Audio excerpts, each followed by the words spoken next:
As one door closes, another opens. One year dies, another is born. Just as a seed must die in order to bring new birth, so must a new chapter begin from the chaos of before. Traditions can be like that too, celebrating the new year with your community or to potentially strengthen your relationship with God. Today I will be sharing my New Year's tradition with you to both reflect on the past year and reflect toward the year to come. I'll share my hopes for the year 2025 and how I plan to achieve it.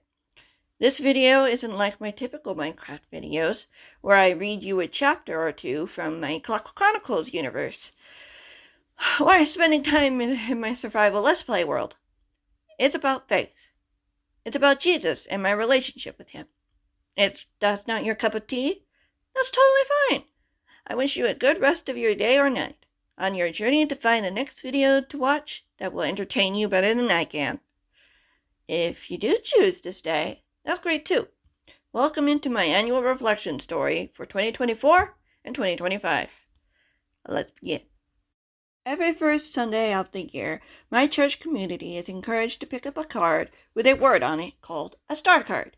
A star card represents how the magi followed a star to find the baby Jesus. In this way, it symbolizes our journey following God's guidance through the year with one single word.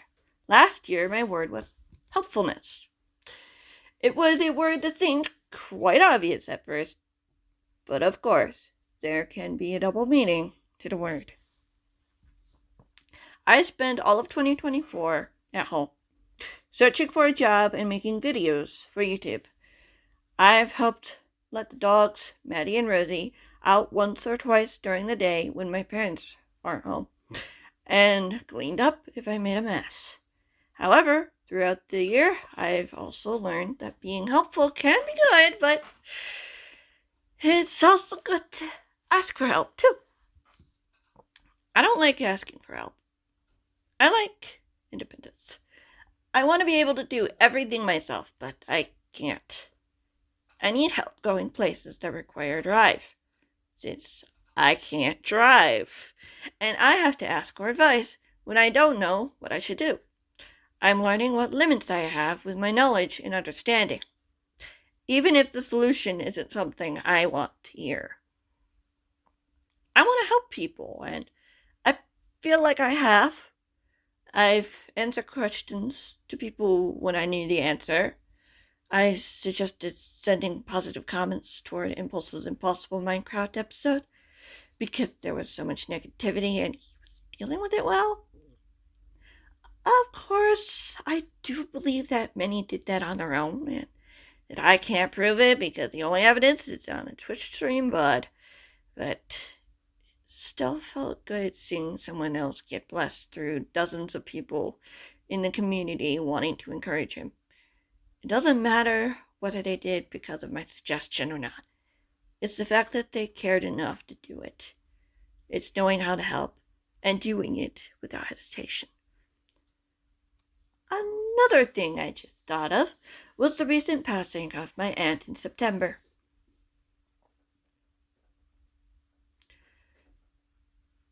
My family and I got to hear a flood of stories from people she's encouraged and helped throughout the years she spent as a missionary in China. She was blessed so that she could be a blessing to others. She helped her students and those around her, and God used that work to touch them. It gave us a window to peek into what she meant for her students and those she knew best. It's stuck with me for the past few months now, and it inspires me to be like that too. But how can a small act make such a big impact? God only knows. Now I have to be honest with you. When I went to pick out my star card, I actually picked out 2 cards. The first card was thoughtfulness, the same word I got back in 2023. I put it back because I could see many of the cards were facing up in the pile. I didn't think it was fair. I would have kept the word if I pulled it twice. But instead, I received a brand new word, faithfulness.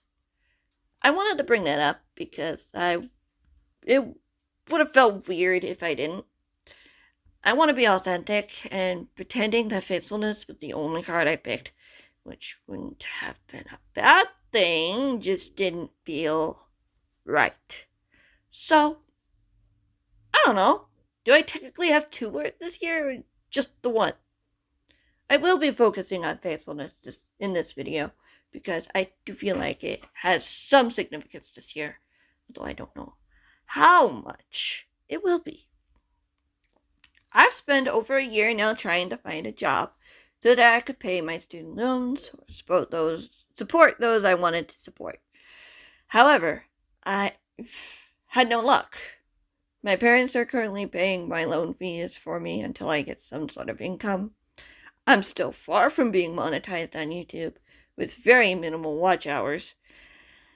I've been working on a sequel to Nightlight behind the scenes. I haven't officially started writing it yet, because I also have videos to make, such as writing the next part of my Clockwork Chronicles universe.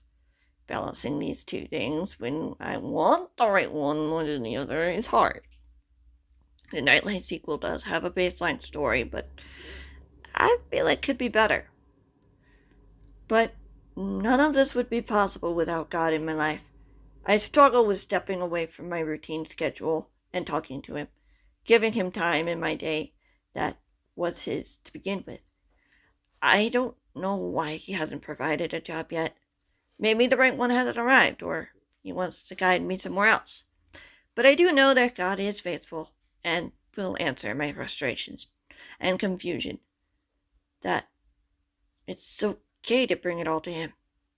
You can take it. But that's hard to do when you want to do things on your own.